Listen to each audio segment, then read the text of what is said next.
What is an e-learning recipe? It's a metaphor to help learning designers come up with new ways to blend learning experience.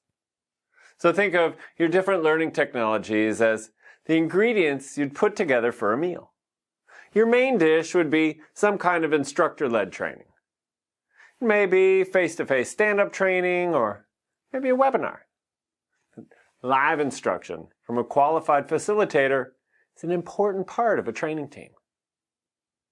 The main point of the main dish is that it's synchronous. I'm a fan of technology-supported learning, but there's a magic that can only come from a group sharing and learning together. So my wife is a pescatarian, which means she'll eat seafood, but not meat. But if you want, you can think of instructor-led training as main dishes with meat and webinars as seafood. If you'd like to plunge deeper in this metaphor, that seafood could be a video conference call with two-way video. At our house, tofu alternatives have invaded my freezer. They seem to be here to stay. I'd say those are like a webinar with a presenter and a group chat. They're good for you, but my experience is they're not quite as satisfying as the other options. My point is that you typically design a meal or a learning experience around some kind of live instruction. And I'm tempted to call synchronous training the bread and butter of the ID world. I'm saving that metaphor for something else. So vegetables.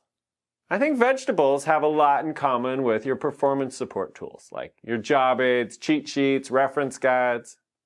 Performance support tools and vegetables are both surprisingly cheap. They're easy to prepare, and sadly, most people don't get enough of them. As a consultant who loves performance support tools and as a father of 4, I find that I spend a lot of my professional and personal time sneaking them onto people's plates. Online learning be like carbs, starchy food like French fries that you can get pretty much anywhere, anytime, late at night, working remotely, back in the office. It's never too hard to find fried food. Online games, they're like dessert, sweet, addicting. They may be someone's favorite part of the meal. They can be high on empty calories. I don't want to come across as anti-game. I love games. And if we've ever shared a meal, you know I'm easy to talk into anything with ice cream. What I'm saying is, I think games have the best opportunity to simulate what it's really like on the job. Let people make mistakes in training instead of on the job with real clients or patients or customers. I just can't ignore that a lot of educational games are just empty calories. Do I really need a Wheel of Fortune themed quiz?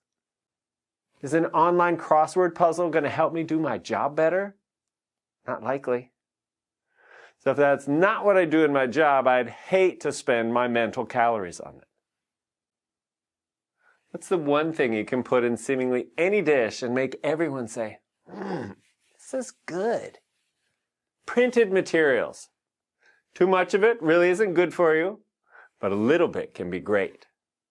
A well-designed workbook that accompanies a series of online modules gives learners a place for their notes and their aha moments. Don't be afraid to cook with butter. Tangible materials that never have tech issues can transform dry bread into a buttery slice of toast. These are exciting times we're living in. We have some really great tools to work with as learning designers. Meet synchronously, but also include online resources that are available anywhere, anytime. Don't forget, performance support tools are part of a balanced diet. Games can be addicting, but they ultimately aren't that good for you. Finally, a little pad of paper can transform your class the same way a pat of butter can improve your meal.